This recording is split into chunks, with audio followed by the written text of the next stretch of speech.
वो जो नुकसान हुआ है इस पर पैसा खर्च करने जा रही है पाकिस्तान सरकार। करोड़ों रुपया देगी इस बहावलपुर के कैंप को ठीक करने के लिए। तो खून बहाने वालों के साथ फौज भी खड़ी है और सरकार भी खड़ी है, इसलिए पानी खोलने और बहाने का मतलब ही नहीं उठता है। देखिए, आतंकवाद पर पाकिस्तान एक बार फिर बेनकाब हो गया है।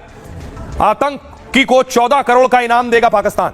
ऑपरेशन सिंदूर ने आतंकी के खानदान को मिट्टी में मिला दिया। भारत के हमले में मसूद अजहर के परिवार के 14 लोग मारे गए। शाहबाज सरकार अब आतंकी के परिवार को मुआवजा देने जा रही है। हर एक सदस्य की मौत पर 1 करोड़ रुपए मुआवजा देगी। मसूद अजहर को सरकारी राहत कोष से राशि दी जाएगी।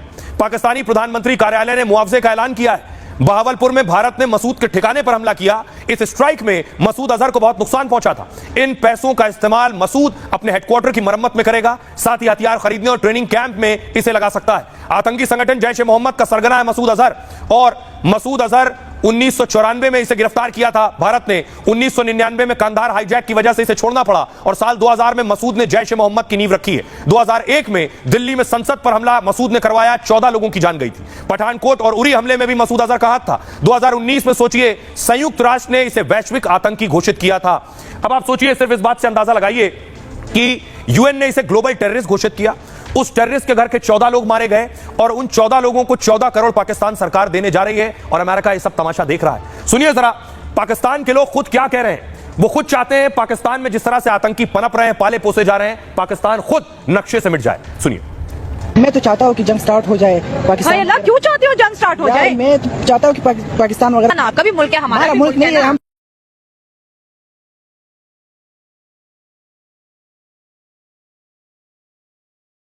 वाले बस अपना बना दे, अफगानिस्तान के साथ हो जाए। इतने नाराज क्यों हो? रियासत वालों ने हमें, हमारे पश्तून वगैरह को गम के अलावा कुछ भी नहीं दिया। गम मिले, हमारे मिनरल्स है, हमारे रिसोर्सेज वगैरह है, वो सब कुछ खा रहे हैं, लेकिन हमें उसके बदले में कुछ भी नहीं मिला है। मैं तो बस ये चाहता हूँ कि जंग स्टार्ट। पश्तून तो हमेशा लड़े हैं बॉर्डर्स पे, अभी नहीं लड़ेंगे इंशाल्लाह। क्यों? अभी हमने सब कुछ छोड़ दिया। पॉलिसी बदल गई है। पाकिस्तान ने गम के अलावा क्या दिया कि हम उसके साथ खड़े हो जाए, जंग लड़े? आप मुझे बता दो क्या दिया है? हमें नाम दिया है, आप पाकिस्तानी हो, जमीन दिया, शनाख्त दिया। कौन सा नाम? मुझे तो शर्म आता है कि मैं बोलता हूँ कि मैं पाकिस्तान से हूँ।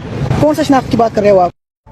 और आतंकिस्तान से जुड़ी खबर बड़ी आ रही है। आपको बता दें कि संयुक्त राष्ट्र सुरक्षा परिषद की बैठक में भारत ने बड़ा फैसला किया है कि यूएनएससी में आतंकी हमले के सबूत देगा।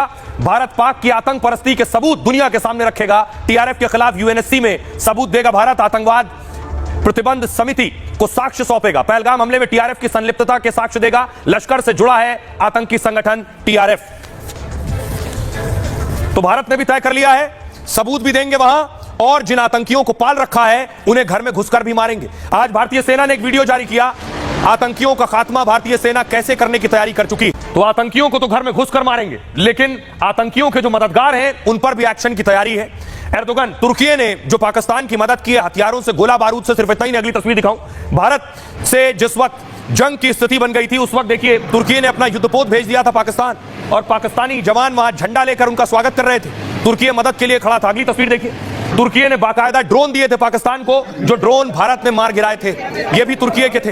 अब एर्दोगन ने इतना ही नहीं किया, भारत ने जो ये ड्रोन मार गिराए हैं इसमें 2 तुर्की के ऑपरेटर जो ड्रोन चला रहे थे उन्हें भी भारत ने मार गिराया है। और उसके बाद देखिए एर्दोगन ने बाकायदा पोस्ट लिखा है पाकिस्तान के समर्थन का और तारीफ का। तो भारत ने 2 तुर्की के ऑपरेटर्स को भी ठोका है जो ये ड्रोन उड़ा रहे थे। तस्वीर में दिखाऊं, ये ड्रोन देख रहे हैं, 2 ऑपरेटर भेजे थे तुर्की ने कि पाकिस्तान की मदद के लिए कि जाओ ये ड्रोन उड़ाओ, क्योंकि तुर्की के ही ड्रोन थे और भारत भेजो। भारत ने मिसाइल हमला किया तो इनके 2 आदमी भी मारे गए। भारत के खिलाफ जंग में तुर्की पाकिस्तान के साथ खड़ा था। तुर्की ने पाकिस्तान को हमला करने के लिए ड्रोन दिए। इसको लेकर यही बड़ा खुलासा हुआ है।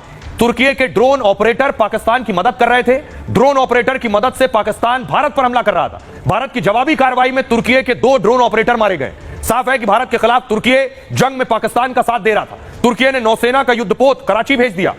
युद्धपोत पूरी तरह से बम और मिसाइल से लैस था। यह पहली बार नहीं है कि एर्दोगन ने पाकिस्तान का साथ दिया। कश्मीर मुद्दे पर संयुक्त राष्ट्र में पाकिस्तान का खुलकर समर्थन किया। दोनों देशों के बीच सैन्य सहयोग लगातार बढ़ रहा है। भारत पाक में सीजफायर होने के बाद एर्दोगन ने कहा युद्ध विराम में शांति का माहौल बनेगा, भारत पाक के बीच जल मुद्दे के समाधान में मदद मिलेगी। एर्दोगन जानते हैं कि सिंधु जल समझौता रद्द होने से पाक की मुश्किलें बढ़ेंगी, इसलिए एर्दोगन जल विवाद को लेकर चिंता जता रहे हैं। एर्दोगन ने पाकिस्तान के साथ संबंधों को अटूट बताया, कहा तुर्की के लोग अच्छे बुरे समय में पाकिस्तान के साथ खड़े रहेंगे। तुर्की के समर्थन पर पाक के पीएम शाहबाज ने आभार जताया। तुर्की के साथ भाईचारे पर पाकिस्तान को गर्व है। हर चुनौती के साथ हमारे संबंध मजबूत होते जा रहे हैं, यह पाकिस्तान कह रहा है। लेकिन अब मैं आपको सुनवाता हूं कि खुद भारतीय सेना ने कहा था कि ये ड्रोन तुर्की के हैं। सुनिए जरा।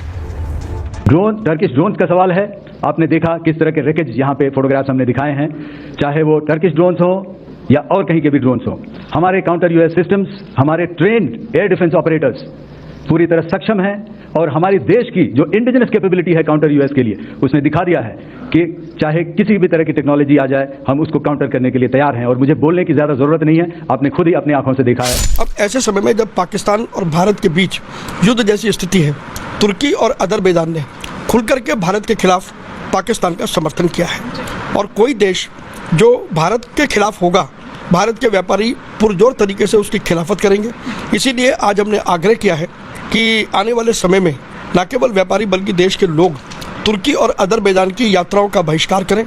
प्रतिवर्ष तुर्की में हिंदुस्तान से लगभग 3 लाख टूरिस्ट जाता है, अजरबैजान में भी लगभग 2.5 लाख टूरिस्ट जाता है, जो वहाँ पर बहुत पैसा खर्च करता है। उससे वहाँ के स्थानीय व्यापार और अर्थव्यवस्था को बल मिलता है। लेकिन बहिष्कार की इस घोषणा के बाद लोग तुर्की और अजरबैजान नहीं जाएंगे और तुर्की और अजरबैजान को पता लगेगा कि भारत की खिलाफत करने का अंजाम क्या